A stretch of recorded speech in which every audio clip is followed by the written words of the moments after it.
Olá, boa tarde, boa tarde. Estamos aqui em mais uma live do Grupo Alliance.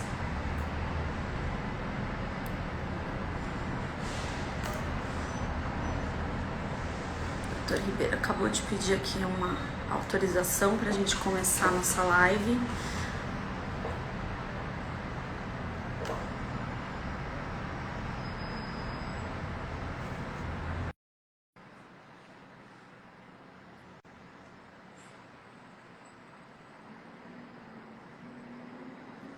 Oi, linda. Oi, Elisete. Boa tarde, tudo bem? Boa tarde, doutor Ribeiro. Olá, Thaís. Boa tarde. Tudo bem? Tudo bem? Vou esperar o pessoal entrar. Claro. 15 horas em ponto. Estávamos ingressando na live. Então, vamos aguardar mais um pouquinho, dar mais uns 2 minutinhos aí para o pessoal conseguir acessar, que é um assunto de extrema importância para todos, obviamente. O pessoal que já entrou, não esquece de curtir, não esquece de dar um coraçãozinho aí pra gente, apertar o aviãozinho, chamar os parceiros, os colaboradores, os amigos.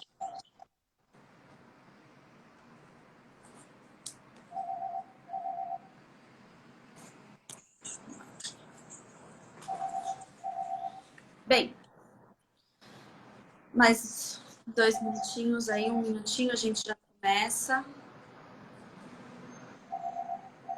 Muitas dúvidas do pessoal? Você sabe que esta MP especificamente, muita gente estava numa expectativa muito grande, isso mais no início do ano, né? Nesse momento, agora que foi publicado no dia 27, caiu muito a expectativa, até porque, enfim, acho que veio um pouco fora do time essa medida, né? Mas não, vou falar para você daqui a pouco. Tem. Assim, para, espera só um pouquinho para a gente não dar spoiler. Daqui a pouco a gente vai falar certinho sobre o assunto, por que veio tão tarde, se vai servir, se não vai, como é que vai. Mas antes eu quero começar falando do que é o Grupo Alliance. Agradecer o convite, né, do Grupo Alliance. Eu vou deixar com você depois a exposição do escritório, mas quem não conhece ainda o Grupo Alliance, não esquece, obviamente, de curtir aí nossas redes sociais, aga.oficial, nosso site grupoalliance.com.br. É um grupo composto por 19 pessoas. São muitas pessoas, mas 19 empresas muito capacitadas. Então, é um grupo que só entra por indicação de outra empresa já atuante no grupo. E um grupo, o que ela garante? Indicações seguras para todos os nossos clientes. Por quê? Porque exatamente por esse motivo. No grupo não entra quem não é conhecido por alguém, tá? Então, por exemplo, se eu trabalho com o pessoal da Moema, que é uma associada aí do grupo, eu conheço o trabalho, eu conheço a expertise da Moema, então eu vou indicar a Moema para os meus clientes que confiam em mim. Então, o Grupo Alliance é uma associação extremamente séria e dedicada que se compromete com todos os seus clientes. E é uma garantia também para os clientes de que terão um bom atendimento e um bom serviço prestado. Sem mais delongas, gostaria que você primeiro, obviamente, se apresentasse aí o escritório, da qual, quem não sabe, eu também faço parte. Fizesse um breve relato aí do que é o escritório Boaventura Ribeiro, e depois a gente já entra no assunto, que eu acho que é o que interessa para o pessoal. Claro. Boa tarde aos que já estão aí conosco, nos privilegiando nesse bate-papo, nessa live. A Boaventura Ribeiro é um escritório que acabou se especializado em consultoria, assessoria trabalhista empresarial e civil, né? Nós tínhamos um foco, basicamente, no trabalhista, depois migramos, nós tínhamos um foco, basicamente, no civil, começamos a fazer trabalhista, e acabamos nos especializando em direito do trabalho empresarial, ou seja, focado nas arguras, nas preocupações, nas demandas das empresas propriamente dito. O Boaventura Ribeiro, Sociedade de Advogados, ingressou no AGA, no Alliance, há cerca de 8 anos aproximadamente. E, conforme você bem colocou, tem sido para nós um motivo de grande satisfação e orgulho também fazer parte desse grupo, porque acaba sendo um aprendizado constante, parceiros de primeiríssima qualidade, e a gente realmente, eu me sinto orgulhoso em poder fazer parte do Grupo Alliance através do Boaventura Ribeiro Sociedade de Advogados, a qual também você, conforme você bem colocou, nos acompanha. Bem, MPs, né, o grande assunto. MP 1045 e 1046.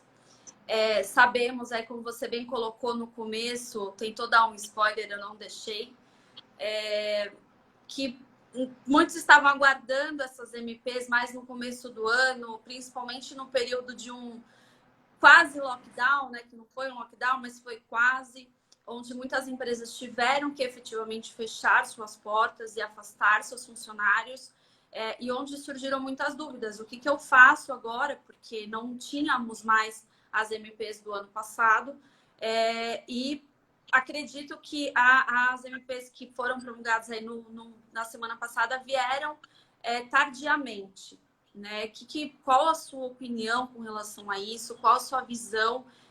E qual a sua visão, inclusive, com relação aos gestores de empresas? Legal. Bom, eu acho que cabe aqui, Thaís, fazer um breve retrospecto em relação ao que aconteceu no ano passado. Há exatos 12 meses, nós tivemos lá a MP 936, naquele início de pandemia, aquela expectativa toda. Foram editadas algumas medidas provisórias, a de número 927 e a de número 936. Ambas, eu diria que a 1045 e a 1046, foram publicadas agora no dia 27 de abril, basicamente elas reeditam aquelas medidas provisórias. A vigência inicial, lá em abril, era uma vigência, salvo engano, de 90 ou 120 dias, e isso acabou sendo prorrogado de forma continuada e sucessiva, e acabou vigorando essas MPs até dezembro. Né? Em dezembro, nós tivemos a extinção, o término de vigência daquelas medidas provisórias, a expectativa de retomada, houve uma expectativa de retomada muito grande da atividade empresária, de modo geral, nos meses de novembro e dezembro, Natal, 13º salário. O governo entendeu, provavelmente, que não seria mais necessário.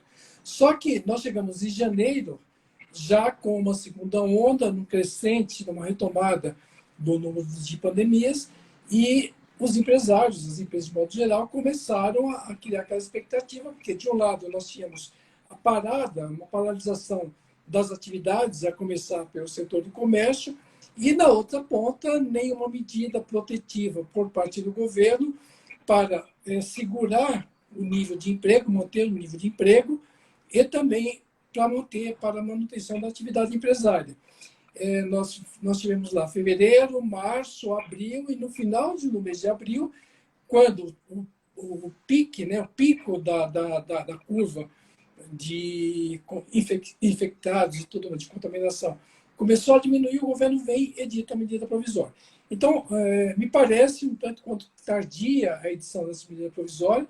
Eles poderiam tê-lo feito lá no mês de fevereiro, e no final de janeiro, início de fevereiro, mas é o que eu já disse no outro bate-papo que eu tive com o pessoal, antes tarde do que nunca. Né? Então, é melhor agora que venha, porque as empresas que ainda não têm uma retomada, eles podem eventualmente negociar com os funcionários uma redução parcial do contrato de trabalho, ou mesmo uma suspensão para manter o quadro, e verificar o que vai acontecer nos próximos 2, 3 meses. Então, um apanhado geral do que nós tivemos e que nós temos hoje, eu diria que é por aí que nós vamos caminhar e nós vamos explorar esse tema.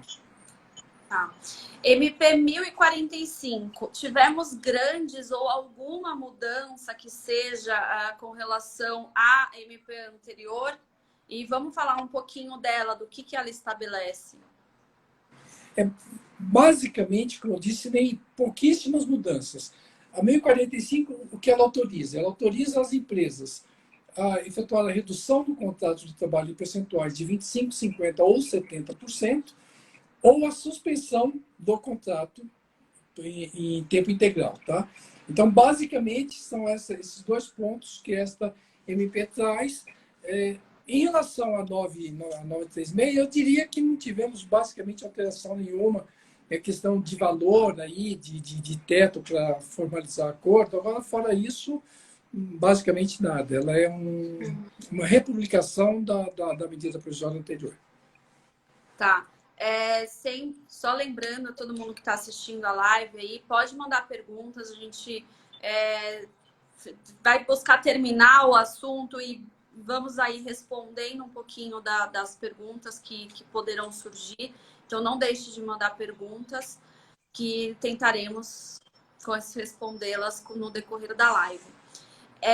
Ok, como que as empresas podem implementar a 1045? Tá, vamos lá. Nós temos aqui dois pontos bem distintos e específicos. Tal e qual anteriormente, nós temos, foi estabelecido um teto. Os funcionários, as empresas cujos funcionários têm uma remuneração mensal de até R$ 3.300 ou superior a R$ 12.866, que é 2 vezes o teto lá do INSS, fala assim que todos entendem, elas podem formalizar, celebrar esses acordos com os funcionários através de acordo individual, tá? Diretamente através de acordo individual. Os profissionais que têm uma remuneração superior a R$ 3.300, ou seja, 3.301, até R$ 12.860, esses acordos não podem ser formalizados de forma individual, empresa-empregado. Tem que ter aí a participação, isso só pode ser feito através de acordo coletivo. Tá? Então, a empresa tem que procurar o sindicato, tem que levar essa demanda para o sindicato e aí formalizar um acordo para que isso possa ser implementado. Tem uma exceção, ou melhor, duas exceções a este caso. Primeiro, caso a redução de jornada seja no percentual de até 25%, aí, ok, não houve suspensão, uma simples redução de jornada de até 25%, aí a empresa pode formalizar esse acordo, qualquer que seja a faixa salarial. Um outro ponto que merece destaque é que, você imagina o seguinte, o funcionário tem uma remuneração mensal de R$ 5.000, tá? A empresa optando pela redução da jornada ou pela suspensão do contrato, ela pode fazê-lo direto, através de acordo individual, se aquela diferença entre o benefício que o funcionário receberá do Ministério da Economia e o benefício que a empresa pagará, seria, no caso, aí de 30%. A gente vai falar um pouco mais adiante sobre isso. Caso ela complemente, de modo que não haja redução no ganho final do funcionário, na remuneração final do funcionário, ela pode, sim, fazer através de acordo individual. Então, como regra geral, é isso. Existem essas duas exceções que podem ser tratadas de forma específica. Ainda que isso seja a 1045, tanto a 1045 quanto a 1046 sejam releituras, eu percebi que nós recebemos ainda algumas dúvidas dos nossos clientes mesmo, do escritório, com relação à remuneração. Né? Então, foi nesse assunto que você começou, falou até que mencionaríamos mais à frente, e aproveitando já o gancho para você expor sobre esse ponto aí, sobre a remuneração dos colaboradores que são suspensos ou têm a jornada reduzida. Tá. Nós temos aí três hipóteses distintas. Na primeira, quando nós falarmos na redução do contrato de trabalho, percentual de 25%, 50% ou 70%, o que vai acontecer? O funcionário reduziu 50% em um salário de R$ 4.000. Tá?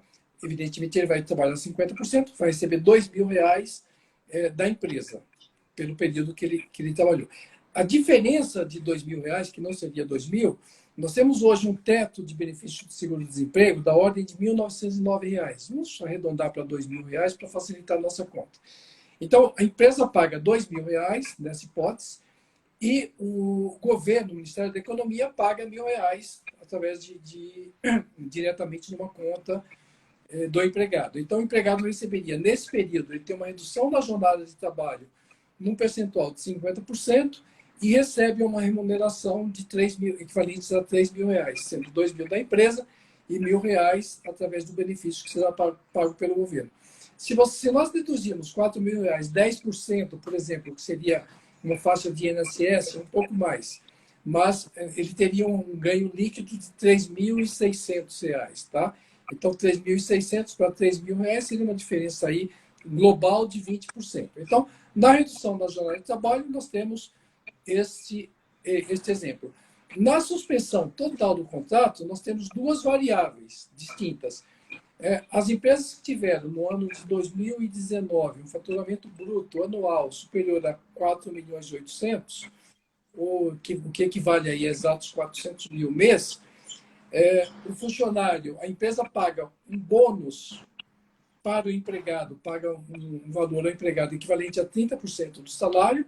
Então, nesse exemplo que eu citei, de 4 mil reais, nós teríamos, a empresa pagaria R$ 1.200 e o governo entraria com um benefício, com bem, no valor de, nesse teto, nesse exemplo que eu coloquei, de R$ 2.000, que seria o teto, nós teríamos 70% o governo pagaria desse valor. Então, nós estaríamos falando aí mais R$ 1.400. Ou seja, o funcionário teria um ganho aí de R$ 3.400 nesse cenário ainda de suspensão. Eu acabei me atrapalhando um pouco. Mas, na suspensão do contrato, o funcionário teria direito nessa remuneração superior a 4.800.000 ano, o funcionário teria direito a 70% do seguro-desemprego, mais o complemento de 30% da empresa, tá? O faturamento. As empresas têm um faturamento inferior a 4.800.000, a empresa não paga nem o bônus, nem o benefício ao empregado, e ele recebe o que seria ali o teto do seguro-desemprego, R$ 1.909.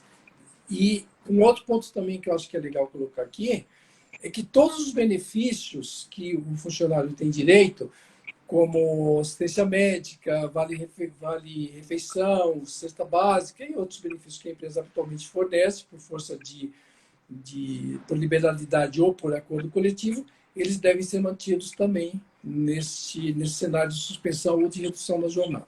A única exceção aí seria em relação ao seguro-desemprego, perdão, seguro-desemprego não, ao vale-transporte, que claro que ele não está se locomovendo, não é pago.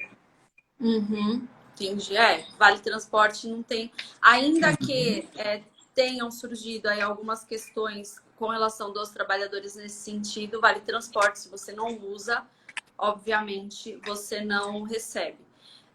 E como é que funciona em relação ao empregado aposentado? Porque nós sabemos aí que tem muitas empresas que contratam, né, pessoas que já estão aposentadas ou que as pessoas se aposentaram dentro das empresas. Como é que fica a situação dessas pessoas? Elas têm direito também a esses benefícios? Não tem, porque o empregado aposentado, por ele já receber um benefício do governo, que é a aposentadoria, ele não é contemplado no recebimento do benefício emergencial. Por conseguinte, a empresa não pode efetuar a redução do contrato de trabalho ou suspensão do contrato. A única alternativa é caso ela opte pelo pagamento do benefício que o empregado teria direito se não recebesse a aposentadoria. Então, nesse exemplo que eu dei, o funcionário, a empresa tem lá um funcionário aposentado que tem uma remuneração de R$ 4.000. Ela pode suspender o contrato de trabalho dele e efetuar o pagamento de R$ 1.909, que seria aquele teto de seguro-desemprego. Então, ela mantém o profissional em casa e paga ali, sei lá, que seria aí, nesse caso, 50% da remuneração dele. A mesma coisa em relação à redução da jornada. Caso ela opte pela redução da jornada, ela faz aquele cálculo que o empregado receberia naquele período somado à remuneração mais o benefício emergencial, ela paga o benefício emergencial e deixa o empregado trabalhando de forma reduzida. Um outro ponto que eu acho que seria importante colocar aqui é que se você vai pensar, quando o pessoal pensa em redução de jornada, não é que você vai reduzir a jornada em 50%, por exemplo, o funcionário vai trabalhar das 8 às 12 horas e pronto. há que se pensar em uma jornada semanal. Então, se ele trabalha 44 horas semanais, ele tem a jornada reduzida em 50%, ele vai trabalhar 22 horas e a empresa pode dividir aí dois dias na semana, 2 dias e meio na semana, ou 3 dias na semana, dependendo aí da jornada habitual que o funcionário cumpre. Então, ela pode organizar da melhor forma esses dias até para tornar uma coisa mais objetiva, porque não faria muito sentido o funcionário se deslocar todo dia para trabalhar 3, 4 horas. Mas isso fica realmente a critério da empresa. Se a empresa quiser fazer com que, se a empresa quiser solicitar que o empregado compareça à empresa ou à loja ou qualquer lugar que seja durante 2 horas, está tudo bem também. Pode solicitar. Isso é critério dela. Ser feito. Pode ser feito, vai depender muito da atividade profissional de cada um. Você vai imaginar um restaurante, uma loja, então de repente ela tem uma demanda no horário específico, então ela pode sim determinar que o funcionário compareça para o trabalho, por exemplo, das 5 às 8, das 5 às 9, das 17 às 21, por exemplo. Pode acontecer. Ela pode eventualmente dividir em 2 períodos. Tá. Eu lembro que a MP anterior, a 936, estabelecia que o empregado, para ele fazer jus, quer dizer, para a empresa utilizar os benefícios, né, de suspensão, redução de jornada, o empregado tinha que estar contratado até um certo período. Essas MPs, né, a 1045 e a 1046, estipularam algum prazo também para que o empregado estivesse trabalhando na empresa para que ela pudesse aplicar tanto a suspensão quanto a redução, ou não? Não tem esse limite mais? Não, o prazo é sempre, neste caso, é da edição da medida provisória. Então, essa medida foi editada no dia 27, então todos os funcionários admitidos anteriormente a essa data, a empresa poderia aderir ao ponto. Um ponto interessante que a MP traz aqui também é que imagina que a empresa tivesse dado o aviso prévio para o funcionário no dia 15 de abril. Ele estivesse cumprindo o aviso prévio, a empresa pode chamar o funcionário e falar, olha, se você quiser continuar, você continua, ela pode, nesse período, cancelar o período de aviso prévio e colocar esse funcionário, suspender o contrato, a vigência do contrato de trabalho dele por um determinado período específico, aí, claro, uma expectativa de que haja retomada da atividade econômica. Tá. E falando em demissão, enfim, você entrou agora no assunto. Se feita a suspensão, a redução de contrato, há algum tipo de estabilidade aplicada ao empregado? Sim, assim. Existe uma contrapartida. Aliás, o objetivo da medida provisória, um dos objetivos, dos principais objetivos, é exatamente preservar o emprego, né? E aí, novamente, nós precisaríamos voltar um pouquinho a MP 936, porque muitas empresas, no ano passado, efetuaram suspensão no contrato por 6 até 8 meses. Foi praticamente o tempo de vigência total da MP. Então, imagina o seguinte, a empresa, o funcionário que teve o contrato de trabalho suspenso no ano passado, de maio até dezembro, nós estamos falando aí num período total de 9 meses, tá? 8 meses. Então, o funcionário teve o contrato suspenso por 8 meses, essa estabilidade dele começaria no mês de janeiro, né? Então, ele iria de janeiro até agosto com estabilidade. Caso a empresa opte agora pela suspensão do contrato, o que vai acontecer? Se a empresa suspender o contrato por um período de 3 meses, esse funcionário, então nós estaríamos falando em maio, junho e julho, tá? Esse funcionário teria 3 meses, essa estabilidade dele iria agosto, setembro, outubro. Então, iria até o mês de outubro, tá? Só que, se o funcionário já tivesse estabilidade em relação à função da medida provisória anterior, que iria até agosto, então se soma o período anterior, mas esse período de suspensão e prorroga o contrato, tá? Então, tem essa regrinha, que é o objetivo, repito, o objetivo principal da medida provisória é manter o nível de emprego. Então, não faria sentido simplesmente a empresa suspender o contrato de trabalho do funcionário e, ao término da suspensão, rescindir. Tá? Por isso que então, tem sim essa regrinha. Aí você pode me perguntar também, Ribeiro, mas e caso a empresa opte pela demissão, como é que faz? Tá? Então, Mas você não deixou eu perguntar, era óbvio que era essa minha próxima pergunta, porque a gente sabe, né? Às vezes a empresa está numa situação que opta realmente pela redução, pela suspensão e não aguenta, né? Afinal, nós estamos num período aí que está crítico e identificamos isso por um simples andar nas ruas de São Paulo, é facilmente identificável que estamos vivendo uma grande crise e provavelmente vai demorar para sair. Então, às vezes, a empresa opta pela suspensão, mas não aguenta e precisa demitir o funcionário. Nessa situação, tá? Tem outras também. E aí, como que acontece? Então, tem que ser bem avaliado quando você optar, caso a empresa opte pela suspensão, principalmente pela suspensão do contrato, tem que avaliar muito bem qual o cenário que ela projeta para um período de 4, 5 meses, porque até para verificar a viabilidade de fazer isso, porque senão o que vai acontecer? Na suspensão do contrato, ela terá que pagar, além das verbas decisórias, caso ela opte pela rescisão contratual do empregado que teve contrato de trabalho suspenso, ela, além das verbas decisórias, ela terá que efetuar o pagamento de uma indenização correspondente a todo o período de estabilidade. Então, se o funcionário teve contrato de trabalho suspenso 3 meses, ela paga as verbas decisórias e mais 3 meses de salário que o empregado teria direito. Tá? Então, precisa avaliar bem isso para que não haja aí lá na frente uma dor de cabeça em termos de custo. Tá. Eu lembro que surgiram algumas dúvidas no ano passado com relação ao pagamento do 13º salário, depois, né, que houveram essas suspensões ou as reduções. O que isso implica, se implica alguma coisa no final do ano?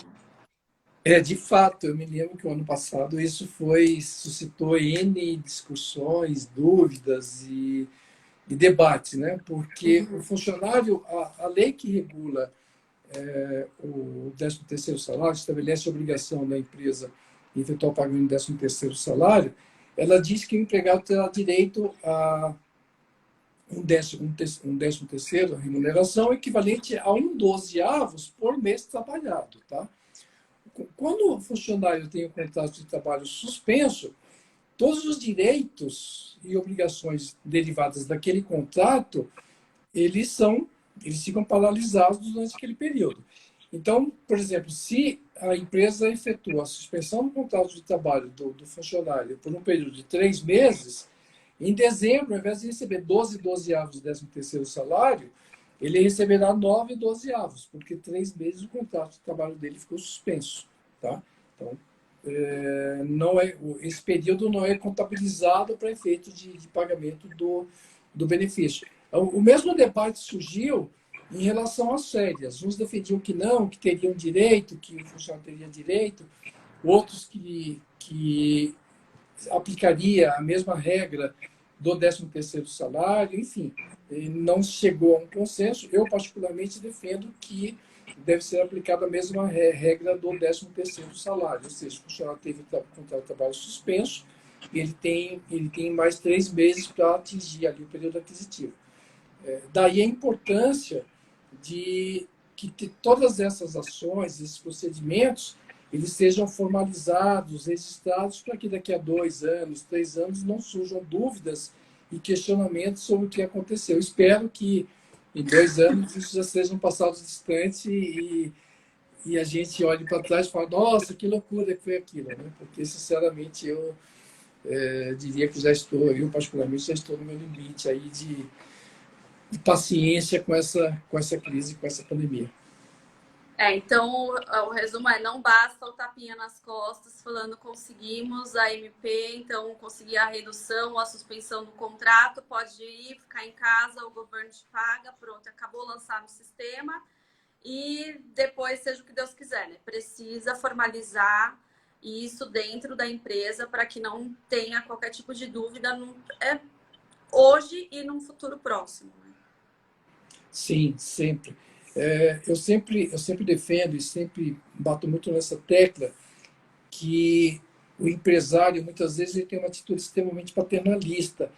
em todos os sentidos, né? Então, é uma relação, um trato, muitas vezes, que ele tem informal com o funcionário e não costuma documentar aquilo, e acaba, invariavelmente, sendo foco de problemas, de sérios problemas, de grandes problemas a médio e longo prazo, porque ele não tem aquilo registrado, ele não tem aquilo documentado, e, infelizmente, nem todas as pessoas agem de boa fé.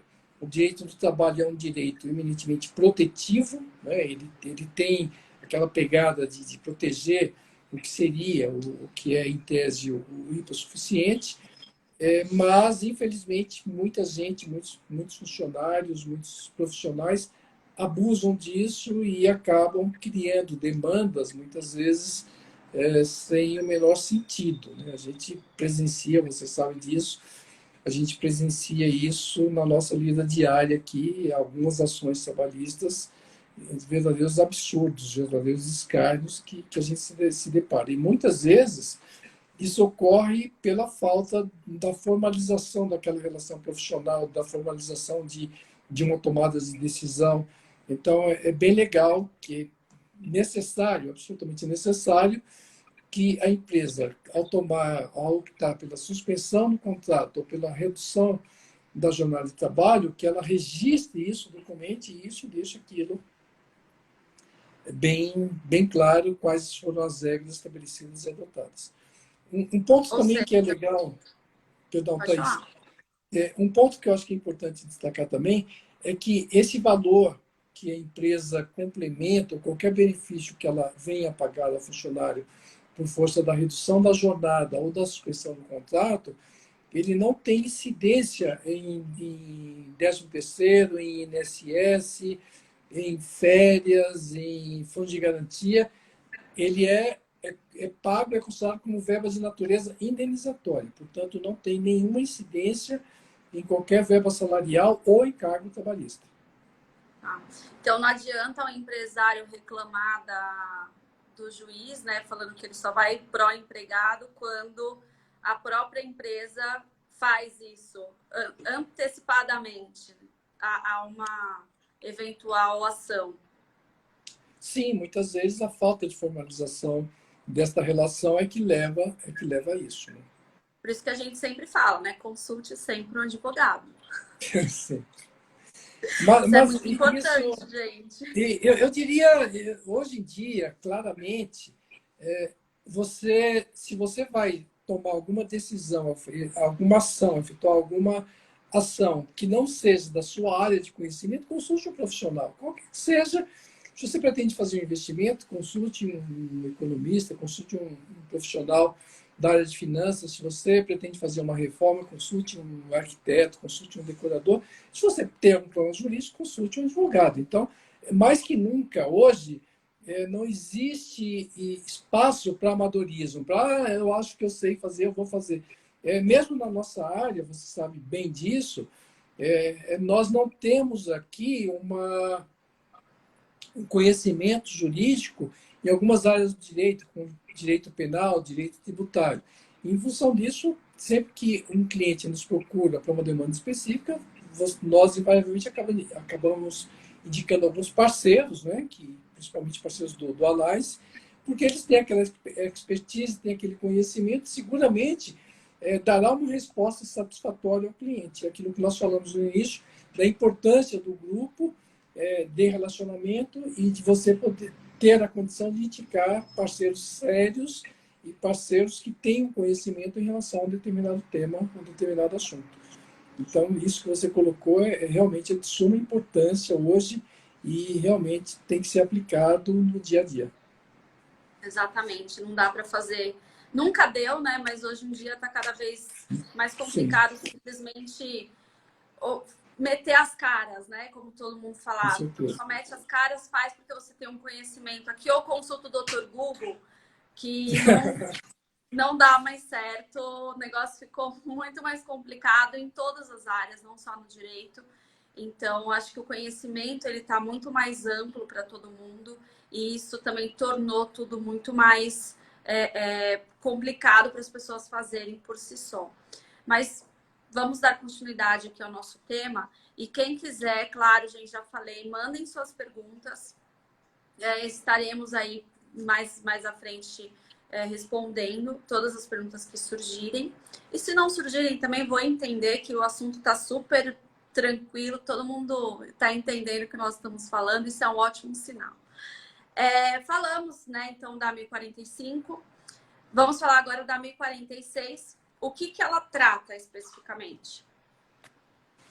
Basicamente, nós falamos no início que aquela medida provisória 936 era equivalente a 1045 e a 927 é equivalente a 1046.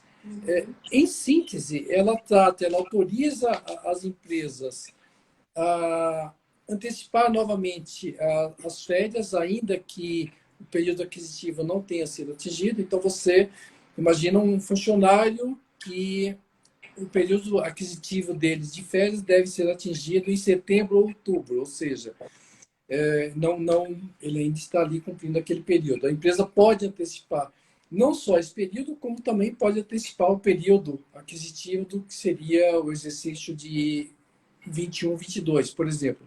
Então, ela pode optar, ao invés da suspensão do contrato, para evitar aí uma estabilidade profissional ou uma estabilidade por aquele período equivalente, ela pode optar pela antecipação da concessão de férias, ela pode efetuar antecipação de feriados, tal e qual o nosso prefeito fez aqui em São Paulo. Ela pega aí meia dúzia de feriados e fala, olha, você fica em casa nesse período e nesses feriados específicos você fará a compensação.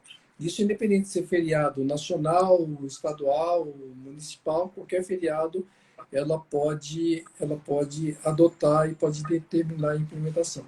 Um outro ponto que é muito legal também, muito importante, que a MP traz, é em relação à questão do banco de horas. Tá? Pela legislação em vigor hoje, banco de horas, a empresa que adota o banco de horas, ela tem que fazer uma compensação num prazo de até 6 meses, salvo se tiver lá previsto, estabelecido numa norma coletiva. Então, nós temos o quê? A MP estabelece que o banco de horas que for adotado nesse período de vigência, né, que é de 4 meses, ele pode ser compensado, seja ele positivo ou negativo, a tendência é que seja, obviamente, negativo, num prazo de até 18 meses. Então, ela te dá um prazo maior aí para que o funcionário faça a compensação desse período que, eventualmente, ele tenha cumprido uma jornada de trabalho inferior àquela contratual. Tá? Tá. A MP traz também a possibilidade das empresas efetuarem o diferimento do recolhimento do Fundo de Garantia das competências de abril a julho. O que é o diferimento? Ela não recolhe hoje, então a competência de abril, maio, junho e julho, ela não é obrigada a recolher e a MP estabelece que esse recolhimento tem que ser feito em setembro, outubro, novembro e dezembro. Então ela tira agora, transfere para o recolhimento a partir de setembro, isso sem multa, sem juros, sem atualização monetária, sem nenhuma penalidade à empresa que optar pela adesão desse procedimento. Em linhas gerais, há um outro ponto também, ela permite a alteração no regime de trabalho de presencial para teletrabalho, ou para home office, como muitos preferem dizer. Hoje, a legislação que estabelece, que regulamenta o trabalho e o teletrabalho, ela tem uma série de formalidades, de regras que precisam ser observadas. A MP diz que, mediante simples comunicado ao empregado, considerado em prazo de 2 dias, ela pode alterar, virar a chavinha e dizer o seguinte, olha, a partir de segunda-feira você passará a trabalhar de forma remota, em teletrabalho. Então, o funcionário passa a trabalhar. E esse regime, essa modalidade, ela pode ser alterada também, a empresa comunica com o empregado com 2 dias de antecedência e ele volta à atividade normal. Esse ponto também é importante, só voltando um pouquinho naquilo que nós falamos anteriormente, porque o mesmo pode acontecer em relação à redução da jornada ou suspensão do contrato. A empresa pode efetuar a suspensão da jornada inicialmente por um período de 60 dias, 90 dias, e depois de 30, 40 dias, ela teve lá uma retomada da atividade, ela pode convocar o funcionário e dizer, fulano, volta aqui, eu preciso de você, volte a trabalhar daqui a 2 dias você volta a trabalhar. Então, ela pode efetuar a suspensão e pode convocar o funcionário a qualquer tempo, mesmo durante a suspensão. A cautela, a regra que ela precisa tomar, caso haja a convocação novamente, efetuar aí o comunicado ao Ministério da Economia, porque quando ela faz a suspensão do contrato, a redução da jornada, ela é obrigada a ingressar no site do Ministério da Economia, efetuar o envio dos dados do funcionário, do período de suspensão ou de redução do contrato, até para que esse benefício venha a ser processado, né? Então, ela optando pela redução da jornada, pelo cancelamento, automaticamente ela tem que entrar no sistema do Ministério da Economia e efetuar o cancelamento daquela suspensão, porque senão ela pode aí ela estará sujeita a penalidades e multas em função do trabalho. Tá? O funcionário que tiver o contrato de trabalho suspenso, qualquer que seja a modalidade, ele não pode exercer atividade em benefício daquela empresa especificamente, tá? Que fique bem claro isso. Agora, caso o empregado tenha duas atividades profissionais, isso é muito comum, por exemplo, com o pessoal da saúde. Você imagina que você tem lá auxiliar de enfermagem, trabalha numa jornada 12 por 36, ele tem 2 empregos. Então, um dos empregadores pode efetuar a suspensão do contrato de trabalho e o outro não. Aí é normal, ele vai receber o benefício daquele que suspendeu e do outro vai receber a remuneração normal. Tá? Aí não existe nenhum prejuízo nesse caso específico. Lembrando também que já falamos, todos esses casos precisam ser documentados, inclusive o teletrabalho, né? Que não só precisa ser documentado, como a empresa também precisa tomar diversas cautelas para manter o empregado em sua residência, que se tiver alguma dúvida com relação a quais são esses cuidados, indicamos, obviamente, a Moema, né, que é aí a nossa parceira e trabalha diretamente com essa questão do trabalho remoto, né? Não só isso, mas agora, especificamente com isso. Você falou das férias, da antecipação das férias. Então, quer dizer que a pessoa que já acabou de tirar férias, não tinha férias vencidas ainda, e tira outro período de férias, fica sem férias o próximo ano inteiro. Sim, porque naquele exemplo que eu citei anteriormente, você imagina que um funcionário tem um período aquisitivo de setembro de 2020 a setembro de 2021. A empresa antecipa agora esse período aquisitivo. Depois, terminou, ele gozou aqueles 30 dias de férias, ela percebe que não houve, lá no final de maio, uma retomada das atividades, e resolve antecipar também o período aquisitivo 21-22. Então, automaticamente, em tese, aquele funcionário só iria gozar férias em 2020, adquirir um novo período de férias lá no ano 2023, daqui a 2 anos e meio, né? O que também é longo, um período longo de tempo.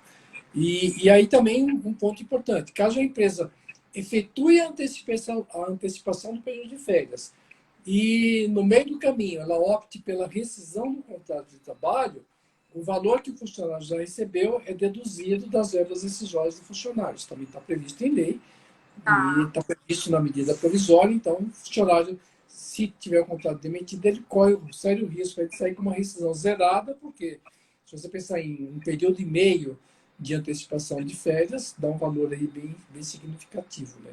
Pode zerar o que seria as verbas rescisórias desse funcionário. Certo. Ribeiro, acho que a gente tratou das principais dúvidas aí que recebemos no decorrer desse ano e meio já, né, de pandemia, e agora desses 5 meses, enfim, e de uma semana dessas MPs novas. O pessoal não mandou dúvidas, então acho que está tudo muito claro com relação ao assunto tratado. E você tem alguma consideração, algumas considerações finais a fazer? Basicamente, só abordar um pouquinho mais em relação ao teletrabalho, né, que nós falamos há pouco, que o teletrabalho hoje, eu percebo que muitos gestores, muitos empresários Ele imagina sempre teve trabalho que o funcionário já tem lá o espaço, aquele espaço definido, tudo organizadinho e tal. Você colocou do pessoal da Moema, da Tati, nossa parceira, isso é um trabalho muito interessante nesse sentido, que foi o de fazer uma vistoria, uma avaliação do ambiente da residência do empregado, identificar ali onde aquele trabalho, eventualmente, qual é o melhor local para ser prestado, qual a necessidade de economia, qual a necessidade de mesa de um determinado espaço. Né? Porque, infelizmente, a realidade brasileira é uma realidade que não são todas as pessoas e todos os profissionais que têm lá na sua residência um espaço. Muita gente mora aí em kitnet, em imóveis de um dormitório com duas, três, com 2 ou 3 filhos, 2 filhos e tal, um espaço extremamente reduzido. Então, você imaginar um profissional desenvolvendo uma atividade profissional num ambiente extremamente limitado e com crianças, realmente pode ser muito complicado. Então, a empresa tem que tentar também visualizar, identificar o perfil do funcionário, fazer uma entrevista para entender se esse funcionário realmente tem condições de trabalhar, de prestar um serviço de forma remota, se ele necessita de algum auxílio para que aquele trabalho seja prestado com qualidade, orientar esse funcionário em relação aos procedimentos que ele deve adotar, a questão das pausas que ele deve efetuar, dos intervalos que ele deve seguir para que o trabalho seja desempenhado da melhor forma possível, sem Não grandes extrapolar as horas de trabalho diárias, intercorrências. né? Né? Exato, exatamente. Nem para mais nem para menos. Né? Mas, em Isso linhas que você gerais, é isso. colocou, mas isso que você colocou é muito interessante, porque às vezes a pessoa tem um espaço físico ok para exercer o trabalho remoto, só que não tem o perfil para exercer o trabalho remoto em sua residência. E isso acaba gerando uma frustração para o funcionário mesmo, né? E, obviamente, para a empresa, que aquele funcionário pode ter uma queda muito grande de rendimento no seu dia a dia. Com certeza. Eu digo isso quando lá atrás, quando começou a pandemia, você sabe, eu não tinha o hábito de trabalhar de forma remota, né? E eu imaginei que teria uma grande dificuldade de adaptação. Mas, olha, aconteceu exatamente o oposto. Hoje, eu produzo muito mais trabalhando de forma remota, através do sistema de teletrabalho, do que presencial, porque você não tem, normalmente não tem aquelas interferências, aquelas paralisações, aqueles breaks, que normalmente você tem quando você está no seu ambiente de trabalho. É o telefone interno que toca, é um que te demanda, outro que te demanda. Então, de forma remota, trabalhando de forma remota, eu produzo, eu acabo desenvolvendo, eu particularmente acabo desenvolvendo muito mais. É óbvio, como eu coloquei, cada um tem lá a sua característica de trabalho, tem o seu ambiente. Eu, felizmente, consegui criar um ambiente, um pequeno espaço para que eu pudesse desenvolver minhas atividades profissionais, e eu faço de forma muito tranquila. E, aliás, digo com toda sinceridade, tenho trabalhado muito mais do que na forma presencial. Não porque não tem aquele tempo de deslocamento, é normal, trabalho, residência, trabalho, residência. Então, você não tem esse tempo aí de trânsito e tudo mais. A duas, porque você está no ambiente. Então, de repente, se você tem que parar 6 horas, você vai até 6h30, 7 horas, 8 horas, 9, 10. Então, você não tem aquele horário que normalmente teria de quando você está no seu escritório, no seu ambiente de trabalho. Então, realmente, acho que vem aí, são 2 facetas, né? Que devem ser encaradas. Você tem uma falta daquele convívio, daquele relacionamento social, e, ao mesmo tempo, você tem um tempo maior para produzir. Então, são 2 pontos que tem que ser, ainda seguramente, serão objetos de inúmeros debates e estudos. E que tudo, óbvio, precisa ser tomado cuidado e ter muita cautela com todos os extremos, né? Por óbvio. Então, gente, a Lê Bravo postou aí que tá trabalhando muito mais em casa do que no escritório, então cuidado com o trabalho em excesso, porque trabalhar faz bem, mas em excesso também precisa ter muito cuidado e a empresa precisa se acautelar bastante nesse sentido de verificar se não tem aí se o funcionário não está extrapolando as horas, que pode no futuro, claro, ser prejudicial à empresa e, obviamente, ao próprio funcionário, que pode ter aí um burnout, alguma coisa do tipo.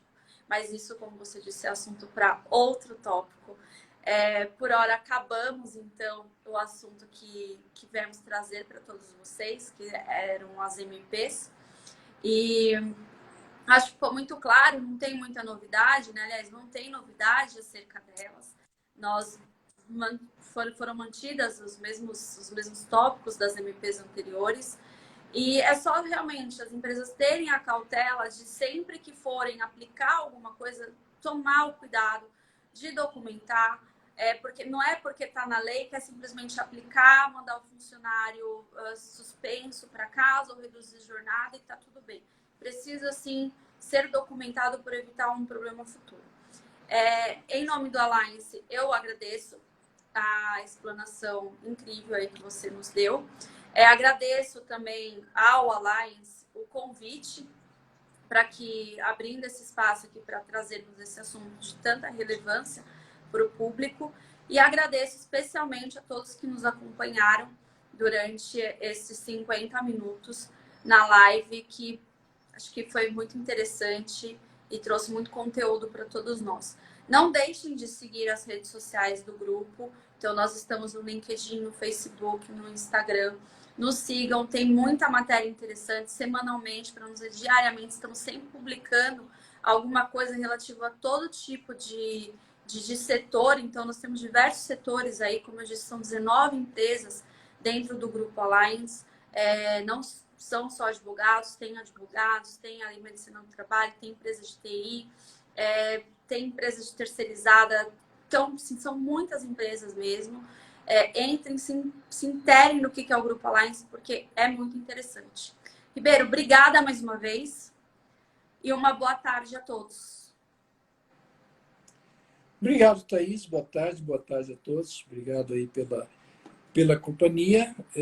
Quem não conhece ainda o Boaventura Ribeiro Advogados, nosso site www.boaventuraRibeiro.com.br, e nós também estamos nas redes, no Instagram, no Facebook, LinkedIn, e dá uma passada por lá para conhecer um pouquinho do que a gente faz, do trabalho que a gente faz.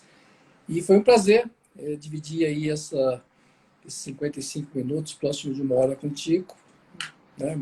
Espero que a gente possa repetir mais vezes. Obrigado a todos e um grande abraço. Boa tarde. E a live vai ficar salva, respondendo a pergunta. Legal. Abraço a todos, gente. pessoal. Boa tarde. Tchau.